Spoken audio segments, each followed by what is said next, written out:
14 August 1947 रोजी देशाचे पहिले पंतप्रधान पंडित जवाहरलाल नेहरू यांनी आपल्या भारतीय संविधान सभेपुढे स्वातंत्र्याच्या निमित्तानं जगप्रसिद्ध असं 8 मिनिटांचं भाषण केलेलं होतं। त्याच भाषणाला ट्रिस्ट विथ डेस्टिनी म्हणतात, म्हणजेच नियतीशी करार। या भाषणामध्ये नेहरूजी म्हणतात, अनेक वर्षांपूर्वी आपण नियतीशी करार केला होता आणि या कराराची पूर्ती करण्याची वेळ आता आलेली आहे। सारं जग झोपलेलं असताना भारत जागा होतोय आणि स्वातंत्र्याच्या दिशेने झेपावतोय।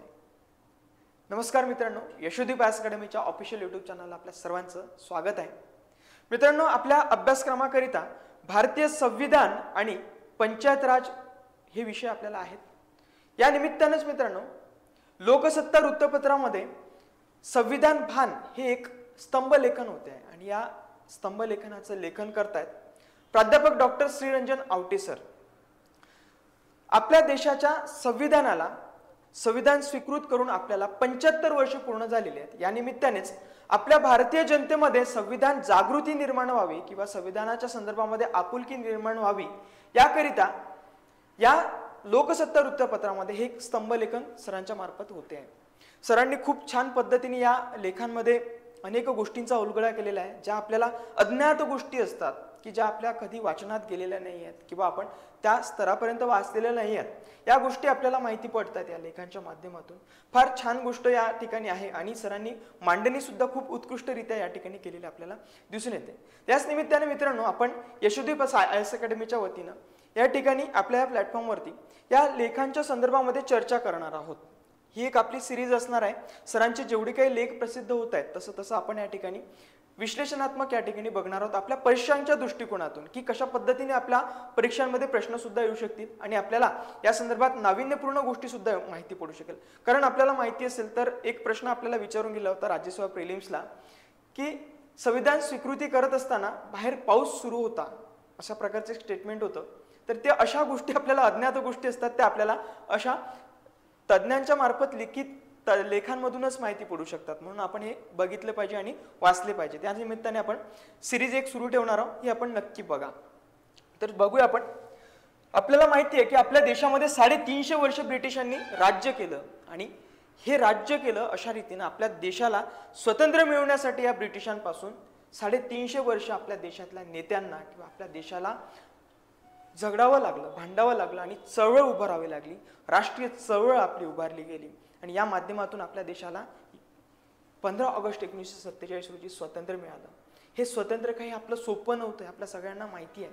याच निमित्ताने मित्रांनो, ब्रिटिशांचा युनियन जॅक उतरवला जाऊन त्या ठिकाणी दिल्लीच्या लाल किल्ल्यावर भारतीय तिरंगा फडकवण्यात आला होता आणि हे एक तिरंगा फडकवणं जो काही होता तो आपलं नेत्रदीपक यश होता। आपल्या सर्वांना माहिती आहे 15 ऑगस्टची ती स्वातंत्र्याची पहाट काय असेल ती हे आपल्याला समजू शकतो आपण।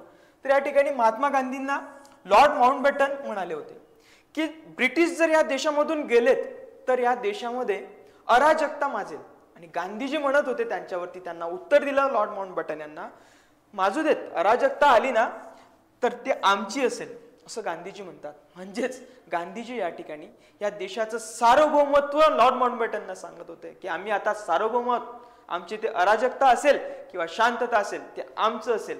म्हणजेच त्यामध्ये सार्वभौमत्व आपलं दिसून येतं।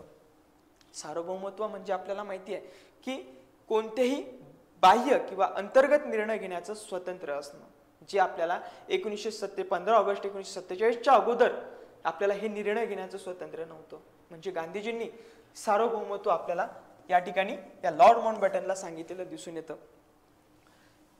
आमचा देश, आमचे सरकार आणि आमचेच नियम असणारी नवीन व्यवस्था तयार करण्यास भारत सक्षम असेल, हे महात्मा गांधी या लॉर्ड माउंटबॅटन यांना सांगतात की आम्ही सक्षम आहोत की आम्हाला आमचे नियम आणि आमचं सरकार तयार करण्यासाठी।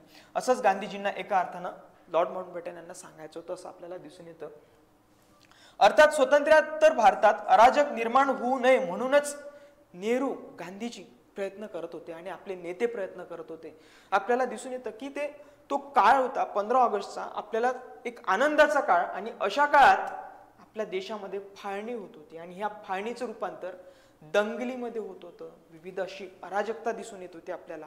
आणि या काळामध्ये आपण एकीकडे स्वतंत्र मिळतं आणि एकीकडे हे टिकवण्याचे आपल्या पुढे सर्वात मोठं आव्हान होतं. आणि हे स्वतंत्र टिकवून ठेवणं यासाठी आपल्याला सर्वात महत्त्वपूर्ण असं साधन लागत होतं. ते साधन होतं देशाचा सर्वोच्च कायदा म्हणजेच भारतीय संविधान. आणि हे संविधान आपल्याला तयार करणं गरजेचं होतं. हे संविधान आपण तयार करत होतो याच काळात. म्हणून गांधी नेहरूंपासून सारेच स्वातंत्र्य सेनानी आणि सामाजिक क्रांतिकारक हे याचे शिल्पकार होते आपल्याला माहिती आहे. त्यामुळेच नेहरू सांगत असलेले नियतीसोबतचा करार केवळ काव्यात्मक नव्हता. आपल्याला दिसून येईल पंडित जवाहरलाल नेहरू यांनी जो काही नियतीशी करार हे भाषण केलेलं होतं, हे भाषण फार काव्यात्मक आहे. आपण नक्कीच युट्यूबला वगैरे उपलब्ध आहे, ते ऐकावं आणि समजून घ्यावं.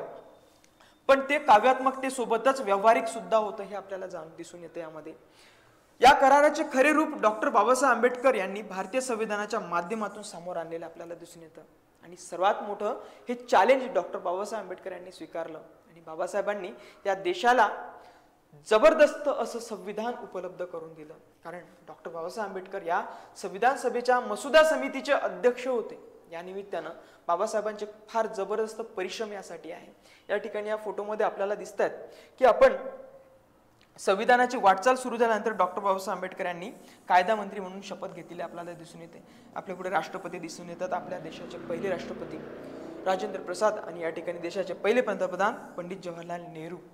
तर मित्रांनो, पुढे म्हणतात की नियतीशी करार म्हणत असताना नेहरूंना दैव हा आयाम अपेक्षित नव्हता. कारण नेहरू हे विज्ञानवादी होते. त्यांना दैवी गोष्टी वगैरे त्यांना योग्य वाटायच्या नाही, किंवा ते नियतीशी करार म्हणण्याच्या ऐवजी ते नशिबाशी करार सुद्धा म्हणू शकत होते. पण त्यांना ते अपेक्षित नव्हतं. त्यांना नियतीशी करार, ते व्यावहारिक गोष्ट आपल्याला त्या ठिकाणी पाहिजे होती. आपल्याला दिसून येतं आयाम अपेक्षित नव्हता. तर करार म्हणून त्याला केवळ नियमांमध्ये बांधून सुद्धा ठेवायचं नव्हतं. म्हणजे एक नियतीशी करार म्हणून त्यांना करार जो हा शब्द होता याच्यामध्ये त्यांना नियम म्हणून सुद्धा बांधील ठेवायचं नव्हतं हे आपल्याला या ठिकाणी दिसून येतं. त्यामुळे नेहरू सांगत असलेल्या नियतीसोबतच्या कराराच्या काव्यात्मकतेला संविधानातून अर्थ प्राप्त झाला आणि निळ्या आभाळात लाल तांबूस पहाट फटफटू लागली आणि लाल किल्ल्यावर पडलेल्या स्वातंत्र्याच्या किरणांचा प्रवास सुरू झालेला आपल्याला दिसून येतो. तो वेळ होता 15 ऑगस्टची पहाट आणि त्याचवेळी लाल किरण पडत होती. अगदी सूर्योदय झालेला होता हे आपल्याला माहिती आहे. तर नक्कीच मित्रांनो, आपण ही सिरीज कंटिन्यू चालू ठेवणार आहोत आणि सरांचे लेख अनेक आजच्या पुढे जे आलेले आहेत ते सुद्धा आपण चर्चा या ठिकाणी करणार आहोत. तर नक्कीच मित्रांनो, हे यशोदीप अकॅडमीच्या ह्या यूट्यूब चॅनलला आपण सबस्क्राईब करून ठेवावं आणि हे व्हिडिओज आपण नक्की शेअर करावे. आणि या समाजामध्ये संविधानाच्या निमित्तानं एक जागृती निर्माण व्हावी आणि संविधानाच्या निमित्ताने एक आपुलकी निर्माण व्हावी, असंच एक संविधान भान आहे मित्रांनो. आणि आपल्याला भान असायला पाहिजे की आपण या संविधानिक गोष्टींचा आपण कुठेतरी अवलंब केला पाहिजे आणि आपल्या सरकारला संविधानिक गोष्टींचा अवलंब करण्यासाठी भाग पाडलं पाहिजे, अशी आपल्याला जनता निर्माण करायची आणि नागरिक निर्माण करायचे आहे. धन्यवाद.